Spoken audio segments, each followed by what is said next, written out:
الحمد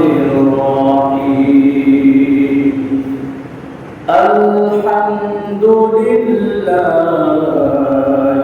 رب العالمين الرحمن الرحيم مالك يوم الدين إياك نعبد وإياك نستعين اهدنا الصراط المستقيم صراط الذين أنعمت عليهم غير المغضوب عليهم ولا الضالين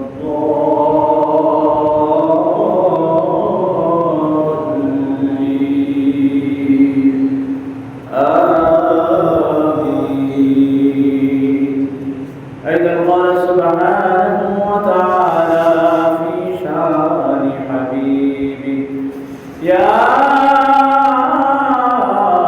أيها الذين آمنوا صلوا عليه وسلموا تسليما اللهم صل على محمد وعلى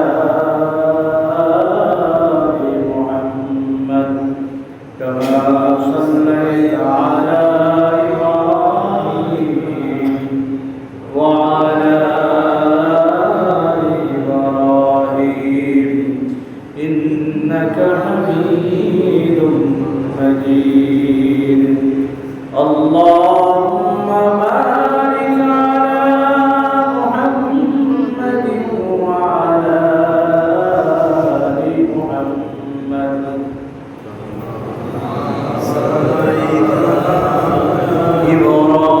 إبراهيم وعلى آل إبراهيم إنك حميد مجيد بلغ العلا استوى করে পড়েন আওয়াজ দিয়ে পড়েন كشف الدجى بجماله حسنت جميع خصاله صلوا عليه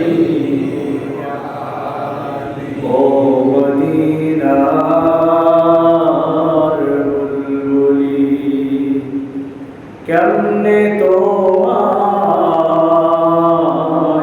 ওই বলি দিন কাটে তো রাত কাটে না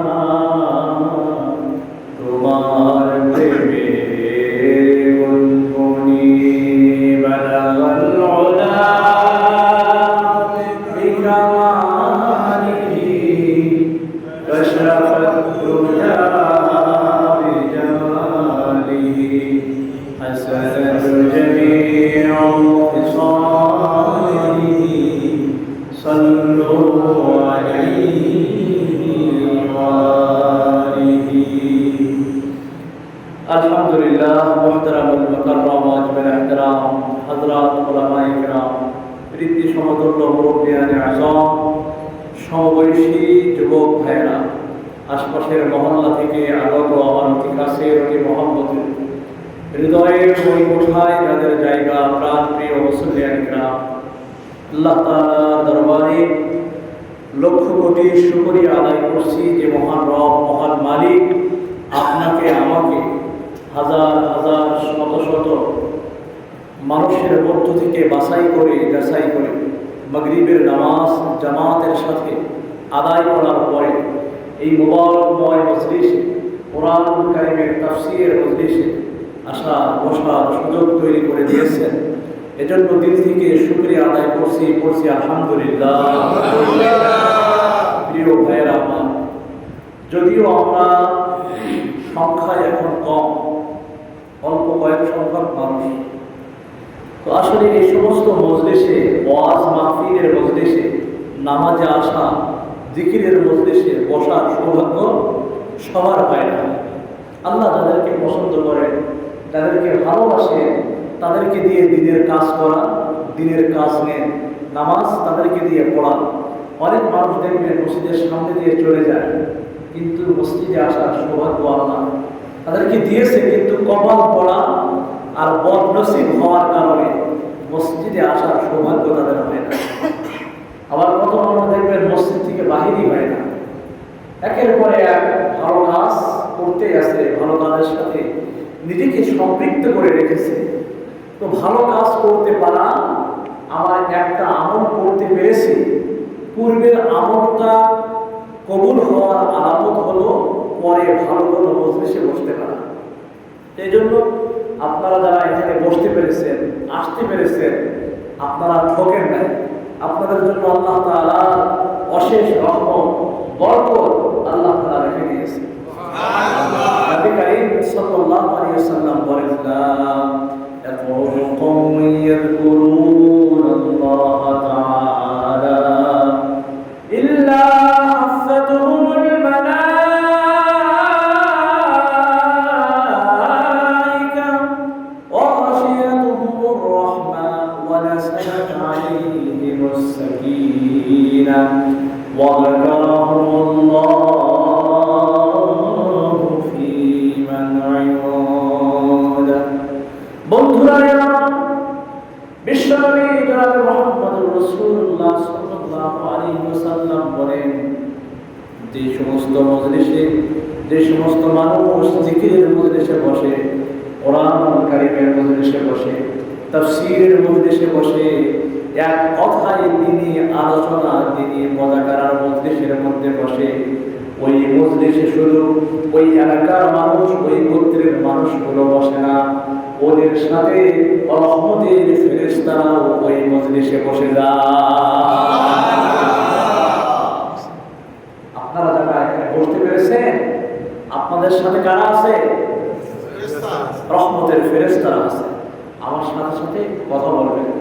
যদিও আপনারা অল্প সংখ্যক মানুষ, হ্যাঁ হো ঠিক বেঠিক একটু আওয়াজ দেবেন, দিলে কি আমার ভিতরে একটা জজবা আসবে, আমার ভিতর থেকে আপনার ভালো কথাগুলো বের করে দেবে। কথা বলার কে? জবান করে বলেন, কে বলায়? আল্লাহ যদি আপনার আমার জবানটা বন্ধ করে দেয়, পৃথিবীর কোন ডাক্তার জবান করে দিতে পারবে? গর্দাওয়াল বিকুনি হর সুবহশা, গর্দাওয়াল বিকুনি হর সুবহশা, মেরি সানো রিজকে তু আজলাম কা।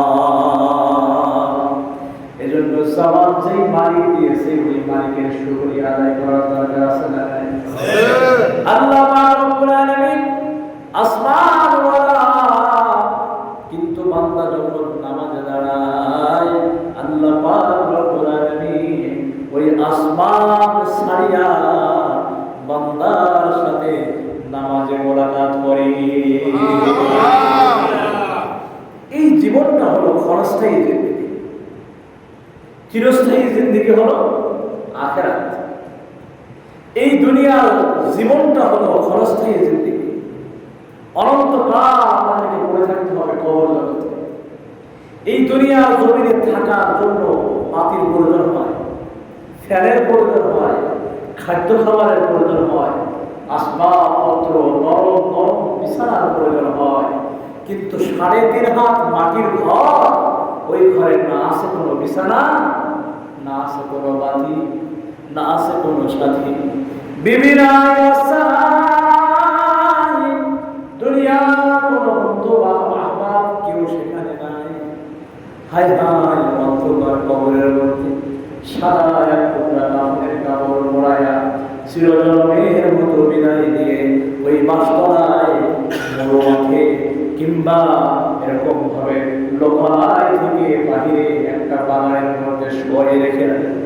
এবার অনেকে এখানে আছেন, মা বাবা কারো বাবা দুঃখিনী, দুজনেই দুনিয়ার জমিনে না। আমিও একজন মা হারা সন্তান, আমার মাও দুনিয়ার জমিনে এবার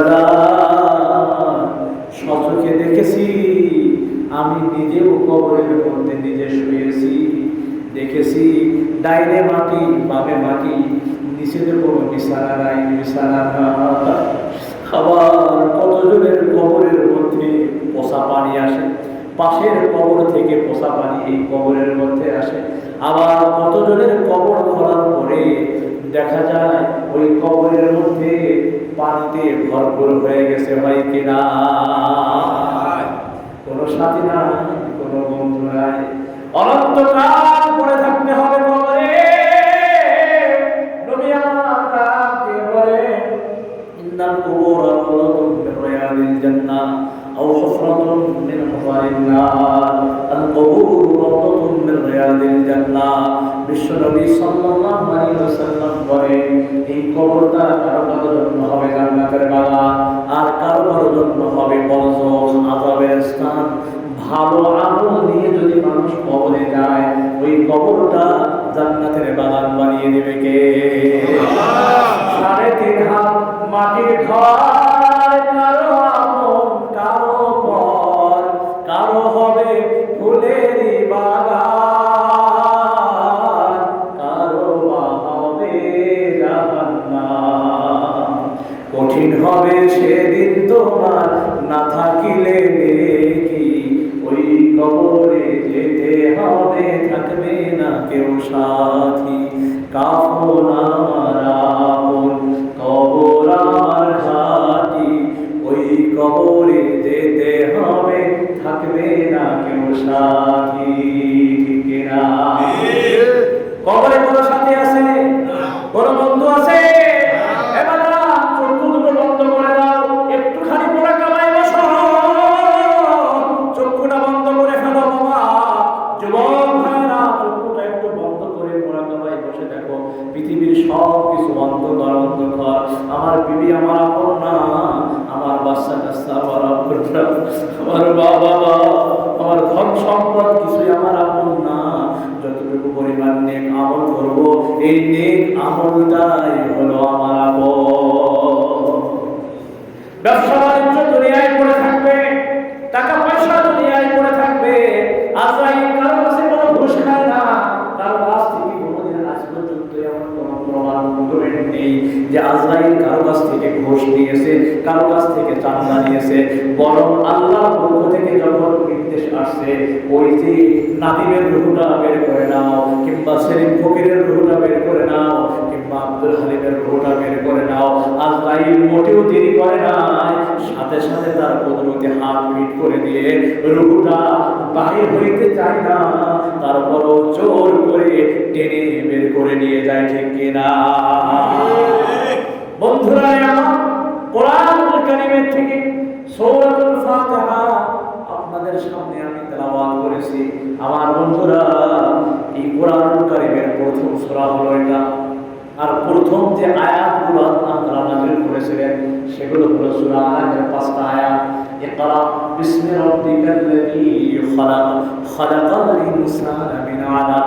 এভাবে 5টা আয়াত আল্লাহ পাক রব্বুল আলামিন জিবরাইলের মাধ্যম দিয়ে সর্বপ্রথম আপনার পরিজাত প্রোগ্রাম বিশ্বনবী জনাবে মুহাম্মদুর রাসূলুল্লাহ সাল্লাল্লাহু আলাইহি ওয়াসাল্লামের বয়স যখন 40 বছর হয়েছিল, গায়ে হেরার মধ্যে জিবরিল আমিন আলাইহিস সালাতু ওয়াস সালাম এসে হযরত পাক সাল্লাল্লাহু আলাইহি ওয়াসাল্লামের সিনার সাথে সিনা লাগায়া একের পর এক চাপটা আর পরে বলেছি, আপনি পড়ুন ইকরা বিসমি রাব্বিকাল্লাযী খালাক। আল্লাহ হাবিব ডাক দিয়ে বলে, জিবরাইল মা আনা আলাইহি বিকারি, ও জিবরাইল আমি পড়তে পারি না, আমি পড়তে পারি না, আমি পড়ালেখা জানি না। আল্লাহ হাবিব একের পর এক বলেন, জিবরিল আমিন আলাইহিস সালাতু ওয়াস সালাম সিনার সাথে সিনা মোবারক লাগায়া একের পর এক চাপ দেয় আর বলে, ইয়া রাসূলুল্লাহ আপনি পড়েন। আল্লাহ হাবিব বলেন, আমার এত কষ্ট হচ্ছিল, না জানি এই কোরআনুল কারীমের আয়াতের ভারে আমি নবী মুহাম্মদ শেষ হয়ে যাই কিনা। আল্লাহু আকবার। চিন্তা করেন বন্ধুরা, আর আমরা কোরআনুল কারীম তেলাওয়াত করি, দিলের মধ্যে না আছে কোনো মহব্বত, জবানের মধ্যে না আছে কোনো দরদ। আর আল্লাহর হাবিব যখন নামাজে দাঁড়িয়ে দাঁড়িয়ে কোরআন কারীম তেলাওয়াত করত, সাহাবারা কাঁদতো, নবীজি কাঁদতো। এমনকি আবু জাহেল, উতবা, শাইবা, উবাই ইবনে খালদ, ওয়ালিদ ইবনে মুগীরা, এই কাফেররা দেওয়ালের সাথে কান লাগায়া কিংবা খেজুর পাতার বেড়ার কাছে কান লাগায়া তেলাওয়াত শুনতো। তারাও নবীজির তেলাওয়াত শুনে কান্নাকাটি করতো। আর আমরা তো তেলাওয়াত শুনি, প্রতিদিন সূরাতুল ফাতিহা তেলাওয়াত শুনি, পিছন দিকে দাঁড়িয়ে দাঁড়িয়ে ব্যবসা বাণিজ্যের চিন্তা করি, আবার চিন্তা করি নামাজের পরে ইমামরে ধরবো, 12টা বাজাই দিই, আবার চিন্তা করি নামাজের পরে মুয়াজ্জিনকে ধরবো, 12টা বাজাই দিব, আবার চিন্তা করি নামাজের পরে খাদেমরে ধরবো, 12টা বাজাই দিব, আবার চিন্তা করি কোনো মুসল্লিকে ডেকে অপমান করার চেষ্টা করব। কিন্তু এই নামাজ কতটুকু পরিমাণ আল্লাহর দরবারে কবুল হচ্ছে, এই ফিকির, এই চিন্তা চেতনা আমাদের মধ্যে না। दर्द दिल किसी से कहो कोई गम खार नहीं, ऐ खुदा तेरे सिवा कोई मददगार नहीं। দিলে অনেক ব্যথা আছে, কাউকে বলতে পারি না রে বাবা। আপনাদের মতো অনেক মানুষ রয়েছে, ভালো মনের মানুষ, হৃদয়টা অনেক বড়, আরে আমাদেরকে জীবনের চেয়েও বেশি ভালোবাসে, যেমন সাহাবীরা আমার নবীকে ভালোবাসছিল। এর বাস্তব প্রমাণ উহুদ যুদ্ধে নবীজি সাল্লাল্লাহু আলাইহি ওয়াসাল্লাম দন্দানুভাবে শহীদ করেছে। আল্লাহর হাবিব যুদ্ধের ময়দানে নিজেই দায়িত্ব পালন করতেছে। কাফেরদের পক্ষ থেকে যখন তীর আসতেছে, সাহাবীরা ওই তীরের দিকে নিজেদের পিঠ ফিরিয়ে দিয়েছে, বুকটা রাসূলুল্লাহ সাল্লাল্লাহু আলাইহি ওয়াসাল্লামের সিনার সাথে লাগিয়ে দিয়েছে। বলে, ইয়া রাসূলুল্লাহ, আপনি চিন্তিত হবেন না, আমরা আপনার সাহাবী, আপনার জন্য আমাদের পিঠ আপনার দিকে ফিরাই নাই, আমাদের সিনা আপনার সিনার সাথে, আমাদের সিনা আপনার পিঠের সাথে, আমাদের সিনা আপনার বাহুর সাথে, আমাদের সিনা আপনার ডাইনে বামে আপনার শরীরের সাথে লাগায়া নবীজি ঢাল বানায়া আমরা দাঁড়িয়ে গেলাম। কাফেরদের থেকে যত তীর আসুক, যত বর্ষা আসুক, যত আঘাত আসুক, ইয়া রাসূলুল্লাহ, আপনার নুরানি বদনে, আপনার নুরানি চেহারার মধ্যে, আপনার নুরানি জিসিমের মধ্যে একটা তীরের আঘাত, একটা বর্তনের আঘাত, একটা তরবারির আঘাত আমরা করতে দিব না। আল্লাহু আকবার। হে ভাই, ওই নবীর উম্মত আপনি আমি, রাসূলের ভালোবাসা কোথায় হইল? কাজী নজরুল ইসলাম বাংলা একজন কবি ছিল। এই কবি বলে গেছে, রাসূলের ভালোবাসায় যদি না কাঁদে তোর মন, মস্ত বড় মুনাফিক তুই রাসূলের দুশমন। রাসূলের উম্মত দাবি করি, নামাজের মধ্যে মন থাকে না। রাসূলের উম্মত দাবি করি, ওলামায়ে কেরামদেরকে কষ্ট দেই। নবীর উম্মত দাবি করি, মুসলমানদেরকে কষ্ট দেই। নবীর উম্মত দাবি করি, আল্লাহর বিধিবিধান, রাসূলের সুন্নাহ ঠিকমতো মানি না। শুধু নামে মুসলমান আর সাইন বলে মুসলমান, প্রকৃতপক্ষে মুসলমান আমরা আদৌ হতে পারিনি। বন্ধুরা, কোরআন কারীমের সর্বপ্রথম 5টা আয়াত আল্লাহ পাক রব্বুল আলামিন বিশ্ব নবী সাল্লাল্লাহু আলাইহি ওয়াসাল্লামের উপরে নাযিল করে দিলেন। আল্লাহ হাবিব 5টা আয়াত নিয়ে নিস্তব্ধ থাকলেন, কিন্তু গায়ের মধ্যে অনেক জ্বর, শরীরটা অনেক অসুস্থ। হযরতে খাদিজা রাদিয়াল্লাহু তাআলা আনহা ওই যুগের মধ্যে শিক্ষিতা একজন বুদ্ধিমতী নারী ছিলেন। এই খাদিজার অনেক বড় ব্যবসা ছিল, কিন্তু হুজুরে পাক সাল্লাল্লাহু আলাইহি ওয়াসাল্লামের বিশ্বাসের কারণে নবীকে এত বেশি ভালোবাসতো, এত বেশি ভালোবাসতো, আল্লাহর হাবিব সাল্লাল্লাহু আলাইহি ওয়াসাল্লাম খাদিজাকেও ভালোবাসতো। নবীর বয়স যখন 25 বছর, ইতিহাসের কিতাবের মধ্যে